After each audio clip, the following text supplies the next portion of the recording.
Iginiit ni Vice President Sara Duterte na paglapastangan sa Senado at sa karapatan ng isang akusado ang nangyaring tensyon at umano'y kaguluhan kaugnay ng tangkang pagdakip kay Senator Ronald Bato de la Rosa dahil sa warrant mula International Criminal Court.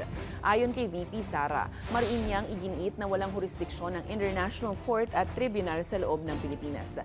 Giit pa niya, dapat munang dumaan sa mga korte sa bansa bago ipatupad ang anumang international warrant. Binanatan din ng bise ang administrasyon ni Pangulong Ferdinand Marcos Jr. at sinabing ginagamit umano ang buong makinarya ng pamahalaan laban sa mga oposisyon sa halip na tutukan ang ekonomiya at reforma. The president should focus on economic recovery and reforms, not on politics. So what we are seeing now is the administration using all government resources to demolish political opposition or those individuals who do not follow or agree or support BBM.